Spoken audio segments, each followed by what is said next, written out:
six-figure contract?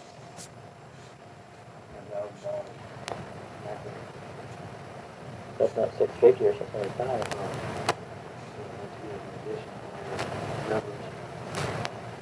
Gotta be a head doctor.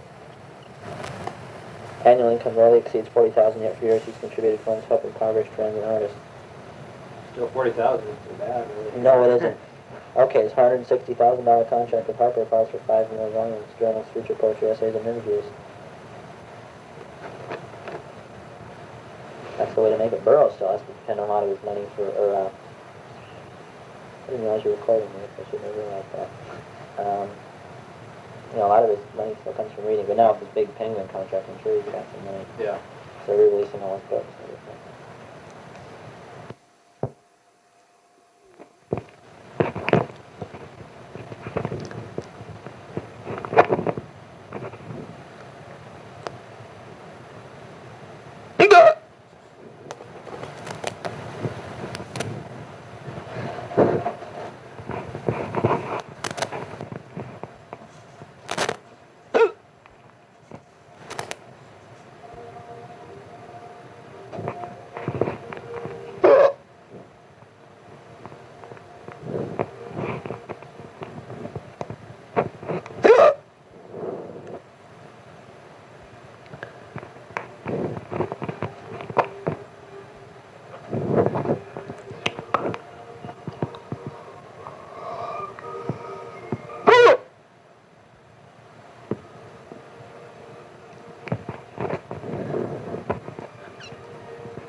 September 1986.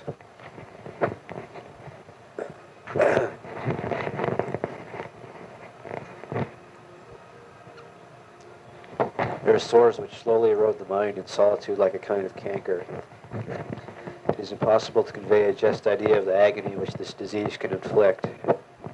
In general, people are apt to relegate such inconceivable sufferings to the category of the incredible. Any mention of them in conversation or in writing is considered in the light of current beliefs, individuals' personal beliefs in particular. It tends to provoke a smile of incredulity and derision. The reason for this incomprehension is that mankind has not yet discovered a cure for this disease. Relief from it is to be found only in oblivion brought about by wine and an artificial sleep induced by opium and similar narcotics. Alas, the effects of such medicines are only temporary. After a certain point, instead of alleviating the pain, they only intensify it. Will anyone ever penetrate the secret of this disease which transcends ordinary experience, this reverberation of the shadow of the mind, which manifests itself in a state of coma like that between death and resurrection, when one is neither asleep nor awake? In my sleep, I dreamed I was in the Mohammedan square.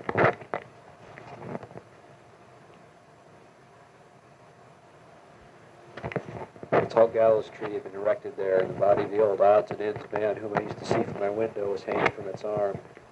At its foot were several drunken policemen drinking wine. My mother-in-law, in a state of great excitement, with the expression which I see on my wife's face when she is badly upset, bloodless lips, staring wild eyes, was dragging me by the arm through the crowd, gesticulating to the red-clad hangman and shouting, "String this one up, too." I woke in terror. I was glowing like a furnace. My body was streaming with sweat and my cheeks were burning. In order to get the nightmare out of the mind, I rose, drank some water, and dabbed my head and face. I went back to bed but could not fall asleep.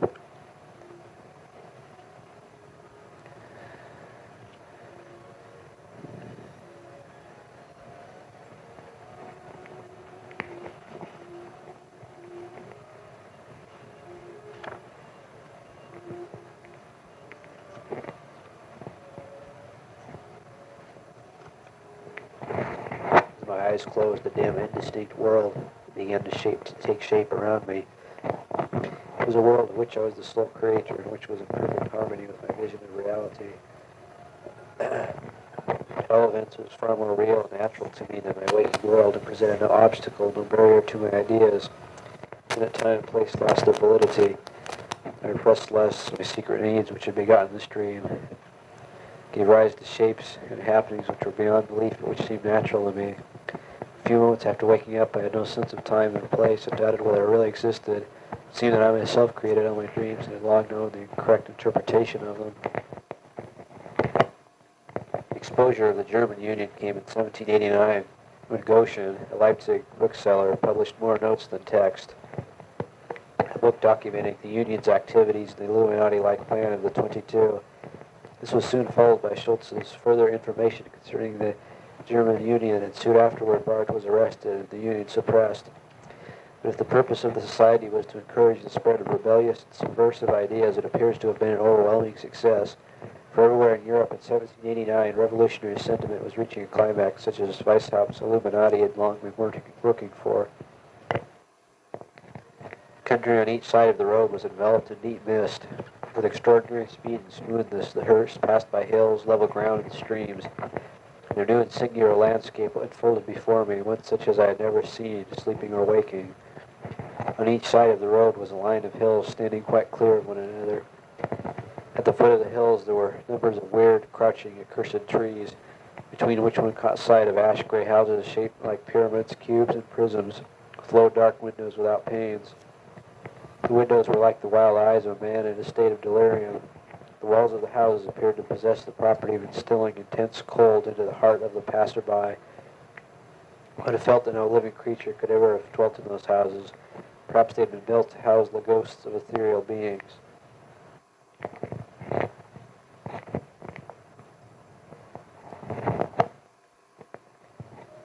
The winter sunset, flaming beyond spires, with chimneys half detached from this dull sphere, opens great gates to some forgotten year of elder splendors and divine desires.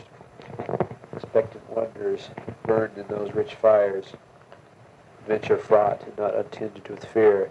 A row of sphinxes where the way leads clear, toward walls and turrets quivering to far lyres. It is the land where beauty's meeting flowers, where every unplaced memory has a source, where the great river time begins its course, down the vast void in starlit streams of hours.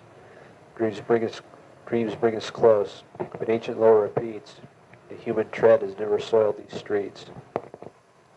Deep in my dream, the great bird whispered queerly, with the black cone amid the polar waste, pushing above the ice sheet, lone and drearily, by storm-crazed eons battered and defaced.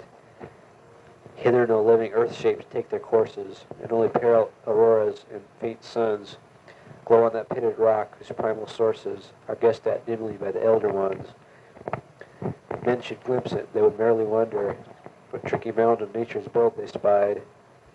The bird told of vaster parts, and under the mild deep ice shroud, crouch and brood and hide.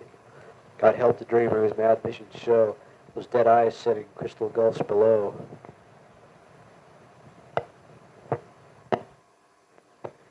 Alone in space, I viewed a feeble fleck of silvern light, marking the narrow ken which mortals call the boundless universe. On every side, each as a tiny star, showed more creations vaster than our own, and teeming with unnumbered forms of life, though we as life would recognize it not, being bound to early thoughts of human mold. As on a moonless night the Milky Way, in solid sheen, displays its countless orbs to weak terrestrial eyes, each orb a sun. So beamed the prospect on my wondering soul, a spangled curtain rich with twinkling gems, yet each a mighty universe of suns. But as I gazed, I sensed the spirit voice, speech didactic, though no voice it was, save as a carried thought. It bade me mark that all the universes in my view form but an atom in infinity, whose reaches past the ether-laden realms of heat and light, extending to far fields where flourish worlds invisible and vague, filled with strange wisdom and uncanny life, and yet beyond, to myriad spheres of light, to spheres of darkness, to abysmal voids that know the pulses of disordered force. Big with these musings, I surveyed the surge of boundless being, yet I used not eyes, for spirit leans not on the props of sense. The docent presence swelled my strength of soul, all things I knew, but knew with mind alone. Time's endless vista spread before my thought, with its vast pageant of unceasing change, and some paternal strife of force and will. I saw the ages flow in stately stream, past rise and fall of universe and life. I saw the birth of suns and worlds, their death, their transmutation into limpid flame, their second birth and second death, the course perpetual through the eon's termless flight, never the same, yet born again to serve the varying purpose of omnipotence. And whilst I watched, I knew each second space was greater than the lifetime of our world. Then turned my musings to that speck of dust, whereon my form corporeal took its rise. That speck born but a second, which must die in one brief second more.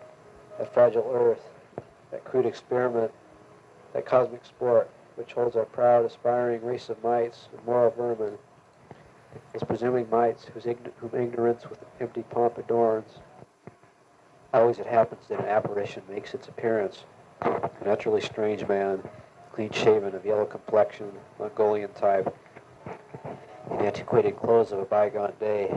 It comes from the direction of the Altschulgasse, stalks through the ghetto with a queer, groping, stumbling kind of gait as if afraid of falling over, and quite suddenly is gone.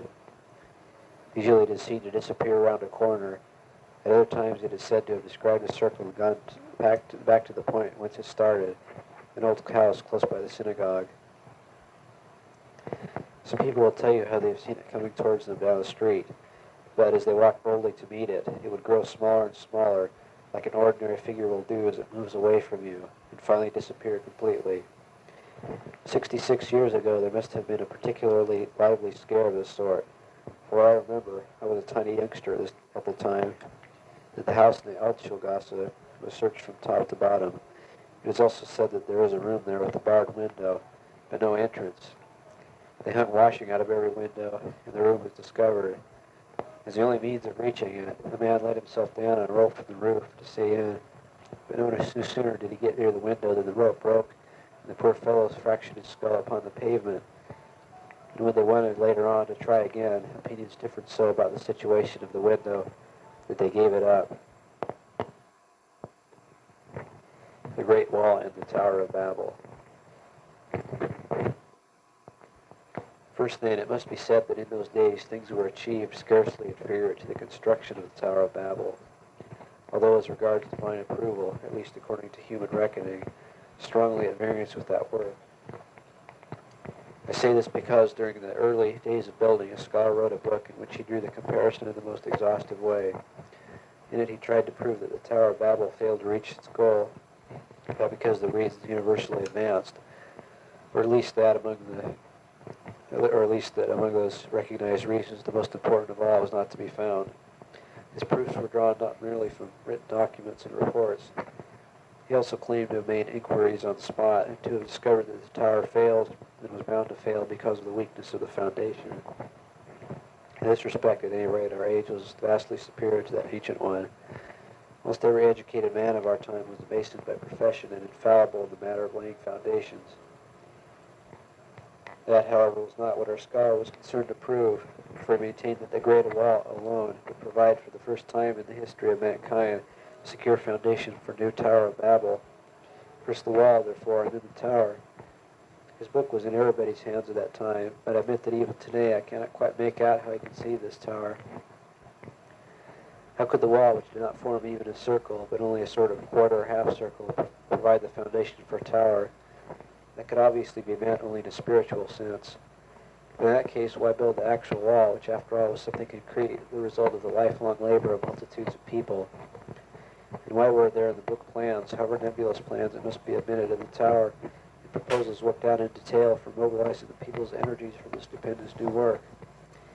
There are many wild ideas in people's heads at that time. The scholar's book is only one example, perhaps simply because so many were trying to join forces as far as they could for the achievement of a single aim.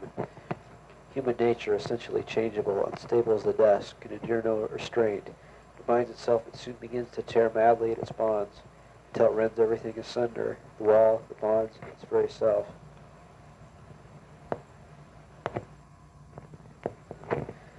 Lo, 'tis a gala night, within the lonesome latter years, an angel throng, bewinged, bedight, in veils and drowned in tears, sit in a theatre to see a play of hopes and fears, while the orchestra breathes fitfully the music of the spheres. Mimes in the form of God on high mutter and mumble low, and hither and thither fly. Their puppets they who come and go at bidding of vast formless things that shift the scenery to and fro, flapping from out their conjure wings invisible woe. That motley drama, oh, be sure it shall not be forgot, with its phantom chased forevermore by a crowd that sees it not, through a circle that ever returneth in to this self-same spot, and much of madness and more of sin, and horror the soul of the plot. But see, amid the mimic rout, a crawling shape intrude, a blood-red thing that writhes from out the scenic solitude. It writhes with mortal pangs, the mimes become its food, and the angels sob at vermin fangs and human gore imbued. Out are the lights, out all, and over each quivering form, curtain of funeral pall comes down with the rush of a storm, and the angels, all pallid and wan, uprising and veiling affirm that the play is the tragedy man, and the hero, the conqueror worm.